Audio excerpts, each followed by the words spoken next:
Hello, everyone, and welcome. I'm Dr. Krystal Lynn Couture, and today we'll be talking about the pelvic floor and menstruation. But first, I want to take a moment to extend my abundant gratitude to the AAC, the American Acupuncture Council, for hosting this educational video, as well as other amazing videos that are on their vlog. Seriously, check it out. There are tons of clinical pearls and nuggets of wisdom on all topics acupuncture and Chinese medicine.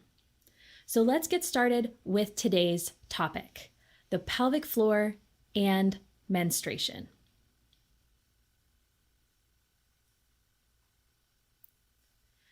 In today's mini workshop, we're going to be talking a little bit about the history of menstruation and how it was viewed through society. We'll talk about some Chinese medicine philosophy, including what the Su Wen says about menstruation. We'll talk about the elemental cycles as well as the hormones. We'll also talk very briefly about some of the common dysfunctions that are associated with menstruation, such as dysmenorrhea or painful menstruation, irregular cycles, menorrhagia, which is heavy bleeding, or amenorrhea, which is the absence of the menstrual cycle. We'll also chat about the connection to the pelvic floor throughout the menstrual cycle. Let's get into it. So let's look at the Western history first. And there are some pretty interesting things to note here. In ancient Greece and Rome, in antiquity, menstruation was often viewed with a mix of awe and fear. The ancient Greek physicians, like Hippocrates, described menstruation as a natural process, but it was surrounded by a variety of superstitions. As we moved into the medieval period, menstruation was actually framed within religious and moral contexts, and the women's menstrual cycles were actually associated with sin or divine punishment. Now, moving into the 19th and early 20th century, this was our first sort of win, if we can call it that. Menstruation was actually considered a biological process and given a scientific definition. And this was basic in that the blood and mucosal tissue flowed once monthly throughout the vaginal opening.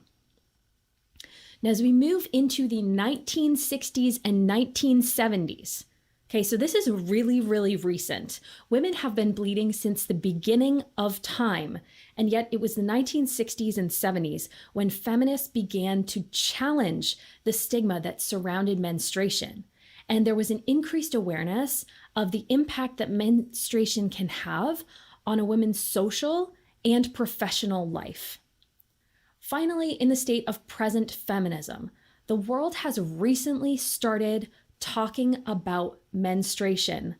Amazing! And there are some really big voices out there in both Western and Chinese medicine that are setting the stage for women to learn about their bodies, to talk about menstruation, and to honor their cycles. Now, as a woman, this feels huge, because there are so many questions that I feel women have regarding menstruation. And growing up in the 80s and the 90s, as a child during that time, I didn't ask questions. I wondered what was happening in my body, but it didn't seem like there was an opportunity to ask those questions. I didn't feel like there was a stigma, but there wasn't an opportunity either. And I think a lot of women feel that way.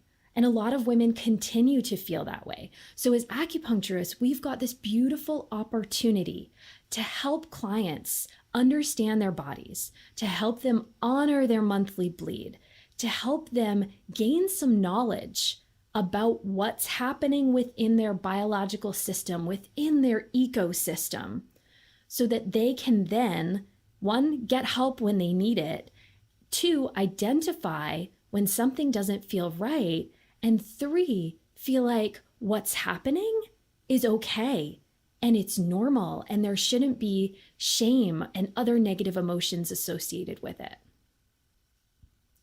I love this quote from Christiane Northrup, an MD. She says the macrocosm cycles of nature, such as the ebb and flow of the tides and the changes of seasons, are reflected on a smaller scale within the menstrual cycle. I think if we can instill one connection for our clients that are coming to see us for menstrual support, it's that the menstrual cycle is natural, and it is called a cycle for a reason. It is not a stable process within the body. The hormones are changing throughout that cycle, and it is okay to feel differently throughout the month. It's okay that we might have more energy at some times and a little bit less energy at other times, and that our output and our input might be gauged differently depending on what's happening in our cycle and our own unique ways of processing that. And again, as acupuncturists, if we can support our clients to feel into the cycles, to understand that just like the seasons outside change, the season in our body is changing on a monthly basis. And that's okay. That's brilliant. In fact, that's an opportunity, not a negative subset. So the Su Wen, 2 times 7, the age of 14. The dew of heaven rises. The Ren channel begins to flow, and the Chang is flourishing. Menstruation comes regularly, and one can conceive. In Chinese philosophy, when we're talking about menstruation, I want to try to bridge the gap here a little bit between the tangible of what's happening from a Western perspective and the more ethereal that's happening from an Eastern perspective, or ethereal emotional. So during phase 1, we'll call that menstruation, the bleed. This is usually days 1 to 4. Most of the hormones are going to drop off during this time. And of course, this is when the uterine lining is shedding if one does not become pregnant. The uterus is cleansing out the old blood. In Chinese medicine philosophy, this is the time to regulate the flow of the blood and qi. So that means that because so much is happening in the body, we don't want to put a lot of demands on the body. We want to encourage our clients to eat easily digestible, protein-rich foods like soups and stews with iron in them as well that are going to help them to continue to regulate that flow and also build the blood throughout the cycle. We want to prevent stagnation of blood, which can come in the form of endometriosis, and excessive bleeding, which of course that can be our depletion, right?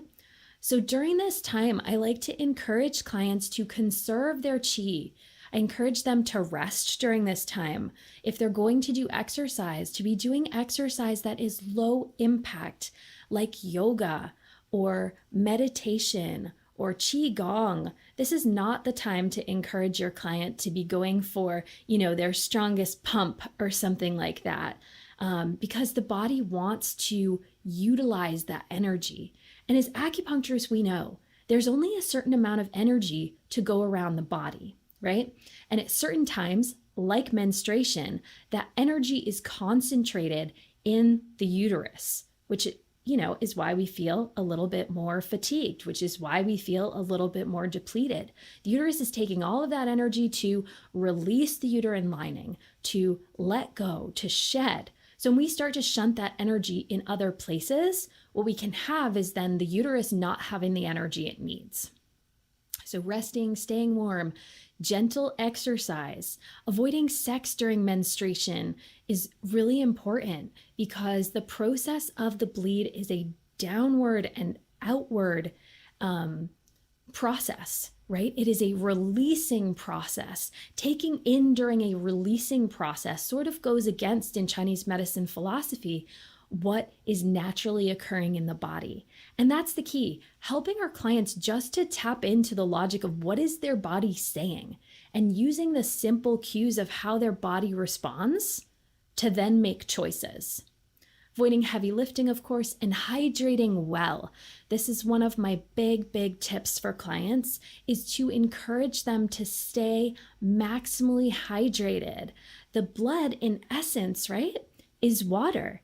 It has that capacity to it. So we want to keep the fluids in the body flowing. We want to keep the digestive tract flowing. We don't want this to be a time when things are bound up. Let's talk about phase 2, the follicular phase. So this is going to be approximately days 5 to 11. During this time, this is going to be when FSH is secreted, follicle stimulating hormone. Follicles develop during this phase, and estrogen is secreted from the follicles. There's the activation of the egg, and the endometrium thickens. The Chinese medicine philosophy here is that it's time to nourish the blood and nourish the yin.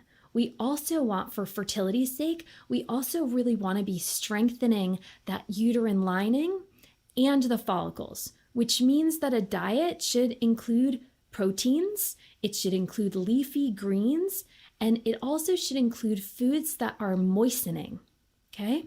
So sweet potatoes are a great example of a food that is moistening. During this time, we want energy to be contained, but we can have output. So that means we can start to move our bodies more. We can start to go to, maybe a hot yoga class. We can start to get back into the gym, doing some lifting, some of those activities that make you sweat a little bit. Ideally, you still don't want your peak activity to be during this time, but you can definitely ramp up to, let's say, what one would call their normal activity level. So if their normal activity level is going out and hiking 9 miles 3 times a week, living in Boulder, Colorado or something, then they should be able to do that with comfort during that time. But they'll save their, big hike, their 20-mile long weekend hike for a different season in the menstrual cycle. So let's talk about ovulation. Days 12 to 16, approximately. During this time, we're going to see luteinizing hormone LH surge. We're going to see the basal body temperature dip down and then increase. The egg is going to be released from the ovary, okay? The cervix is going to start to soften. Cervical mucus is also going to thin, so it's going to be like the consistency of egg whites. This is so that the sperm can easily pass through and fertilize the egg. Now, during this time, the Chinese medicine philosophy is really such that we want qi and blood to be moving. There's going to be a lot of energy in the system, so we want to use pungent foods to help us move that qi and blood on a dietary level, and we want to strengthen the yang. So this means this is our time for vigorous exercise. Obviously, if one is trying to get pregnant, that, there's some exceptions here. But this is the time to do that super long hike. This is the time in one cycle, if they're going to be doing a triathlon or a marathon, something like that, this is the moment to do it.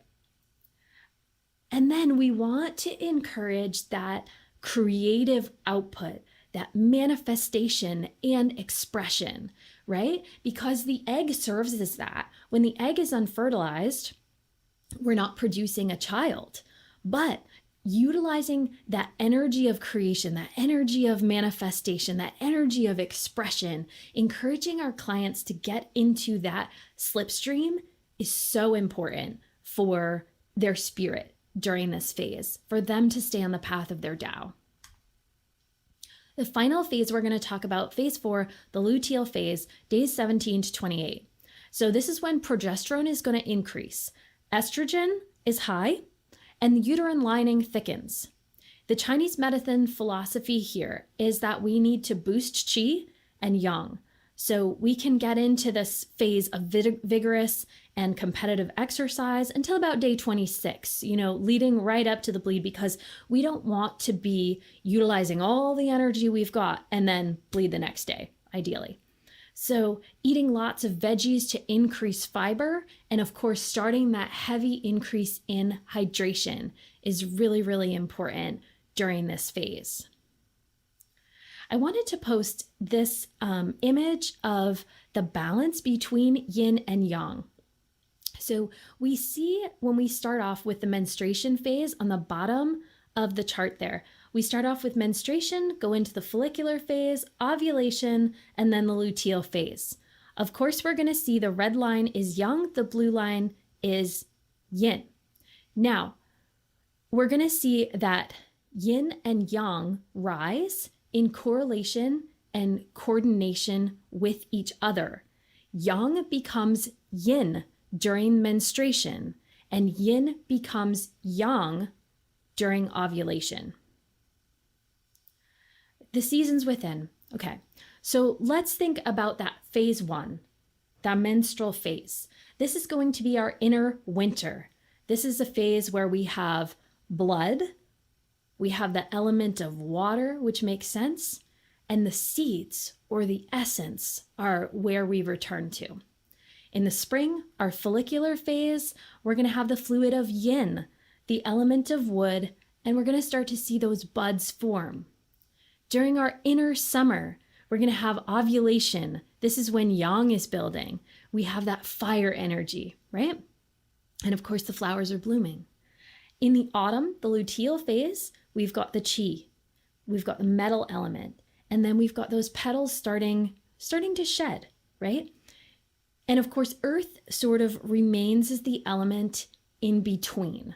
So just like it does in the seasons when we don't know if it's winter or spring, well, that's earth. When it's an equinox, that's earth, right? When things are harmonious or we can't quite tell what they are, that's that earth element coming in to kind of provide that balance and totality.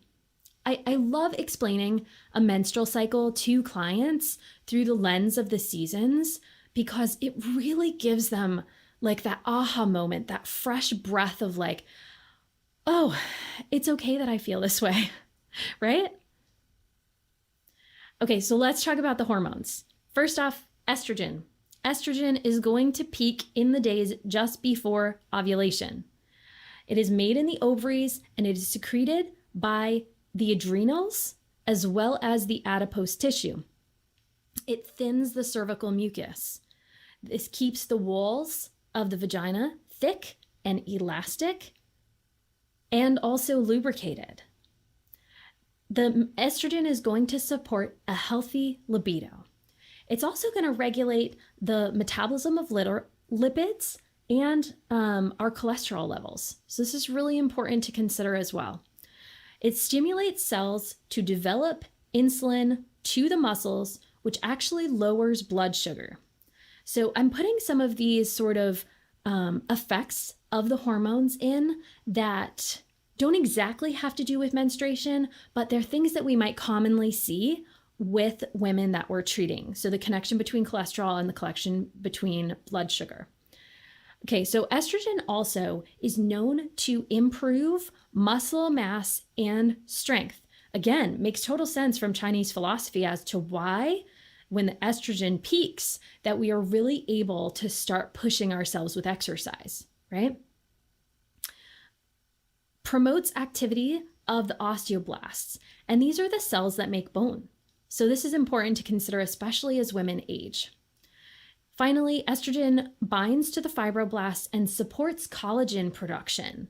So if you start to put pieces together here, face, aging, collagen, menopause, right? It all comes together. And finally, estrogen is neuroprotective, which means it supports brain health. Let's talk about progesterone. It peaks after ovulation in the luteal phase. It is produced by the adrenal cortex and the ovaries. It is produced and secreted by the corpus luteum, and that's really that uterine lining. So a new corpus luteum is formed during each ovulation. Thickens the endometrium for fertilized egg to implant and grow, regulates bleeding during menstruation, prevents ovulation during pregnancy, prepares the mammary glands for lactation, that's important, and has a reciprocal relationship with thyroid hormone. So if you have a client that is having menstrual challenges and they've got a thyroid condition, there's a link there. And a place to start looking might be progesterone. Their Western physician may or may not know that there's a connection there, but it's an important one for us to be aware of and to know, especially if they have not had a blood panel done. Let's talk about LH, luteinizing hormone. Luteinizing hormone surges to cause the egg release, peaking, of course, at ovulation. It is secreted from the pituitary gland, and it works alongside follicle-stimulating hormone, which makes sense. Causes the corpus luteum to produce more progesterone during that luteal phase. It plays an important role in sexual development as well as an important role in fertility. So some of the chromosomal disorders that result in sexual anomalies are related to luteinizing hormone and follicle-stimulating hormone deficiencies during the embryonic development. Follicle-stimulating hormone. It is produced by the pituitary gland, works alongside luteinizing hormone, stimulates follicles on the ovary to grow and prepare the egg for ovulation. Plays an important role in the sexual development and, of course, in fertility. So here's a chart. I actually really like this chart. Believe it or not, it is from Encyclopedia Britannica in 2013. But it is a great chart that shows the rise and fall of the hormones. It's another great tool to have in your clinic to be able to show clients what's going on with their cycle at any given time. Menstruation. In Chinese medicine, a harmonious cycle begins with the kidney supplying qi to the organ systems that produce the blood and lining of menstruation, while also filling the extraordinary vessels, which are essentially the reservoirs for the 5 vital substances. Once these vessels are full, then menstruation can begin. Healthy menstruation is pain-free with bright red blood and a moderate flow. Blood should be minimal. Blood clots should be minimal. Short cycles are generally caused by excess heat, whereas long cycles are generally caused by excess cold. So that's an important one to keep in mind. And to define a short cycle is going to be a cycle that is 26 days or less. Long cycle is going to be 32 days or more, depending on where you get your definition. But generally speaking, that's how we're going to look at the concept of what a short cycle is and what a long cycle is. So it's the totality from menstruation through ovulation. Let's talk about dysmenorrhea. So dysmenorrhea is painful menstruation, which can include menstruation. It can include pain in the abdomen, the pelvis, the lower back, even the thighs, before and or during menstruation. It is also often combined with a feeling of heaviness or pressure. And in severe cases, the pain can be correlated with nausea or vomiting. Okay, so primary dysmenorrhea is somewhat poorly understood, and it is usually linked to the excess production of prostaglandins, which cause the uterus to contract and shed its lining. That contraction is a bit of an over-contraction, which is why there's pain. Secondary dysmenorrhea is a diagnosis within the organ systems, such as endometriosis, fibroids, pelvic inflammatory disease, uterine lining growing into the wall of the uterus, and of course, stenosis of the cervix. The pain patterns that we usually see with dysmenorrhea are blood stagnation and qi stagnation. Now, blood stagnation is often going to have a sharp, localized, unrelenting pain. There's going to be commonly blood clots, and there will be relief with NSAIDs, right? So non-steroidal anti-inflammatories would cause relief because they're going to change the patency of the blood. Now with qi stagnation, this is usually going to be a dull, achy, widespread, diffuse type of pain. It's going to be relieved by pressure, massage, movement, and heat. Let's talk about irregular cycles, or chaotic menstruation, as they're often called in Chinese medicine. They are chaotic, inconsistent, and unpredictable. So the liver stores blood and the kidney stores essence, right? The combination moves qi and blood into the uterus and the extraordinary vessels. Thus, irregular cycles are essentially caused by either liver qi stagnation, kidney yin deficiency, or kidney yang deficiency. Liver qi stagnation is going to be marked by scanty, dark blood with clots and difficulty releasing the blood. Kidney yin deficiency is going to have a component of heat or empty heat. And kidney yang deficiency, of course, the opposite, is going to have that cold. Now, overwork can cause inconsistency in the filling of the vessels, right? Again, it's about the distribution of energy. There's only so much in the body. So that overwork, of course, as it affects the kidneys in many ways, it can certainly affect the kidneys in relation to how they move blood and qi into the uterus. Menorrhagia, excessive menstrual bleeding. This is defined as a heavy menstrual flow. Abnormal uterine bleeding, we have to define this separately, because that is spontaneous and out of cycle bleeding, and can also be considered flooding when we look at the Chinese medicine definition. So we're not going to talk about abnormal uterine bleeding today. We're going to stick to heavy menstruation, or menorrhagia. So this is often caused by spleen qi deficiency, or blood stagnation, or heat in the blood specifically. Now, qi deficiency is going to allude to the qi not being firm enough to hold the blood, right? So often we're going to see a combination of spleen qi deficiency here, or the spleen not controlling the blood with spleen qi deficiency, right? Blood stagnation is going to create an overfilling of the vessels and the uterus with no place for the blood to go. So it's a little bit of confusion in our mind when we think about this, because we say we have stagnation and an overfilling. But what happens essentially, if we think of this like a stream in a river, stream or a river, and there's lots of logs and leaves and stuff like that that's blocking it up. Well, that's stagnation, right? And also there's this overfilling. There's a seeping of the water into the land, into the space around that river or that stream, right? So that's essentially what we have going on when we've got blood stagnation. No place for the blood to go, it goes out the uterus. Then we've got heat in the blood. And this is essentially heat going to be agitating the blood and causing the blood to just not want to stay in the system. Finally, amenorrhea. This is the absence of menstruation. We've got primary and secondary. Primary, those assigned female at birth who have not menstruated by the age of 18 years old. Secondary, no cycle for 3 months or more at any age above 18. This is very often caused by dampness in the uterus.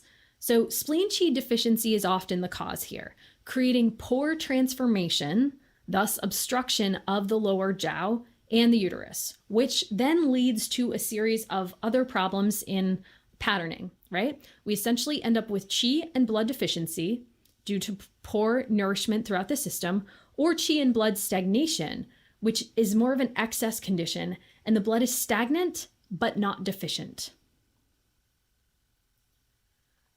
So what about menstruation and the pelvic floor? This is an important conversation, and one that I have very often with my clients and my students.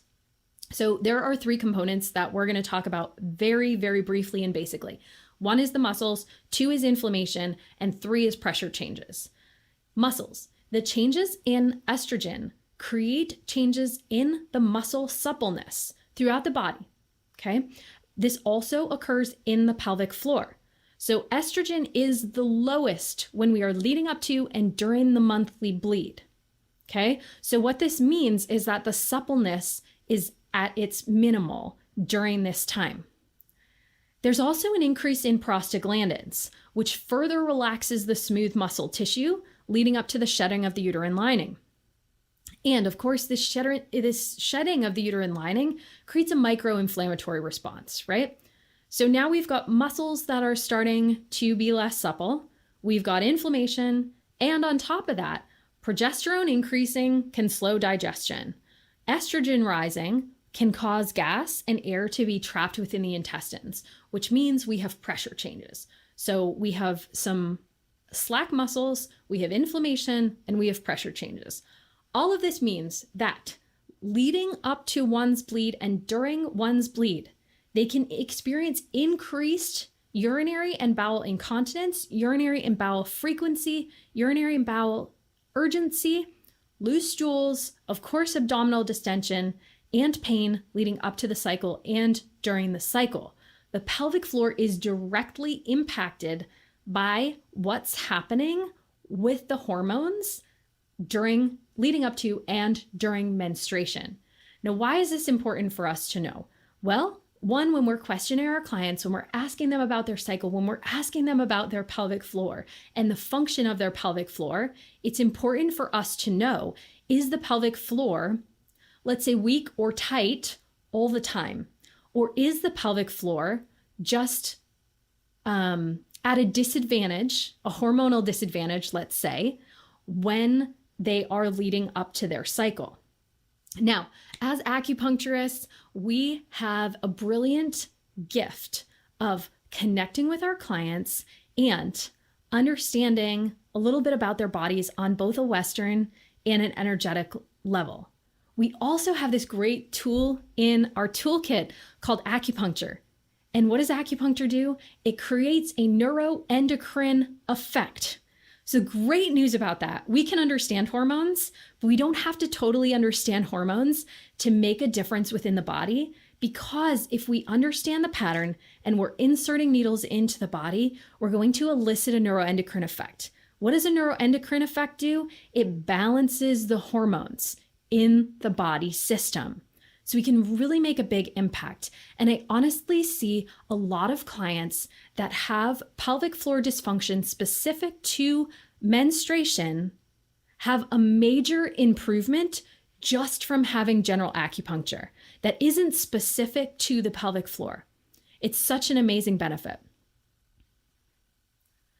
Thank you so much for joining me today. It's been such an honor to have you with me for this workshop. I want to again take a moment to thank the AAC, the American Acupuncture Council, for hosting this video. If you don't already know, I have recorded a pelvic floor intro, and coming soon, you'll have the opportunity to watch my fertility, pregnancy, postpartum, and menopause videos in relation to the pelvic floor. And again, thank you so much for joining me. If you'd like to look at my references, go ahead and just pause this slide. Otherwise, I'll see you next time. Thanks to the AAC.